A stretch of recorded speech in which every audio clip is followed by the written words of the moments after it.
전공의들의 병원 이탈로 의료 공백이 시작된 지 어느덧 4주째를 맞았습니다. 정부는 오늘부터 군의관과 공중보건의를 투입했는데요.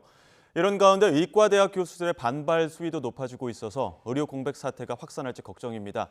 취재기자 연결해 보겠습니다. 김혜은 기자. 네, 사회정책부입니다. 네, 전공의들에 대한 행정처분 절차가 진행되고 있는데 4,900명에게 통지서가 나갔죠. 네, 정부는 병원을 이탈한 전공의들 가운데 지난주까지 4,900여 명에게 면허정지 행정처분에 대한 사전 통지서가 발송됐다고 밝혔습니다. 지난 8일 기준으로 근무지를 이탈한 전공의는 11,900여 명으로 전체의 92.9%인데 나머지 이탈 전공의들에 대해서는 차례로 사전 통지가 이뤄질 예정입니다. 정부는 이르면 이번 주 미복귀 전공의들에 대한 사전 통지서 발송을 마무리할 예정입니다. 정부는 행정처분 예고 전이나 또 행정처분이 진행되는 중에 복귀할 경우 정상 참작해서 선처하겠다고도 밝혔습니다. 또 의사 커뮤니티 등에서 복귀 전공의들을 비난하는 행위가 있다는 점과 관련해 내일부터 전공의 보호 신고센터를 운영한다고 밝혔습니다. 복귀를 원하는 전공의가 겪을 수 있는 피해를 막아서 병원 복귀를 독려하겠다는 것으로 보입니다. 4주째 이어지고 있는 의료 공백을 해소하기 위해 오늘부터 의료 현장에 군의관 20명과 공중보건의사 138명을 투입했습니다.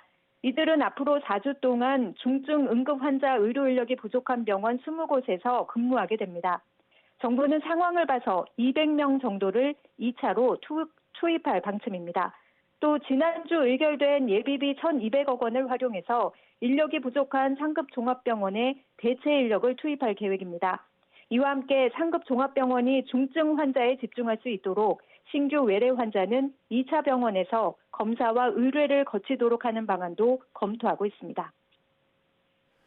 네, 그런데 전공의나 전임의에 이어서 최근엔 의대 교수들까지 동조 움직임이 확산하는 분위기죠. 네, 전공의들에 대한 정부의 행정처분이 본격화되면서 교수들의 반발도 이어지고 있습니다. 지난주 일부 교수들이 삭발을 감행하거나 개별적으로 공개사직에 나서기도 했는데 전국 30여 개 의대 교수 대표들은 지난 주말 비상총회에서 이런 교수들의 사직 움직임이 이어질 거라고 우려했습니다. 서울의대 교수협의회 비대위는 오늘 오후 긴급총회를 열고 집단 행동 여부 등을 논의할 방침입니다. 주말 동안 교수들의 의견을 모은 결과 전공의와 의대생들을 보호하기 위해 행동에 나서야 한다는 의견이 많은 걸로 전해졌는데 반발 움직임이 구체적인 행동으로 이어질지 주목됩니다. 또 서울 아산병원과 세브란스병원 등 8개 병원 교수와 전문의 16명은 시국선언 온라인 서명을 받고 있는데 오늘 오전까지 수련병원 교수와 전문의 4,000명을 포함해서 6,400여 명이 서명에 동참한 걸로 파악됐습니다. 이와 반대로 보건의료노조는 의사들의 진료 거부 중단과 대화를 촉구하는 범국민 서명운동을 시작해 의사단체를 압박하고 나섰습니다. 정부는 의대 교수들의 움직임에 대해 환자 곁을 지켜달라고 호소하면서도 의대 증원 정책 2,000명 증원에 대해서는 양보할 수 없다는 강경한 입장을 보이고 있습니다. 이번 주 의대 교수들의 행동이 본격화하느냐에 따라 4주째를 맞는 의료 공백 사태가 분수령을 맞을 것으로 보입니다. 지금까지 사회정책부에서 전해드렸습니다.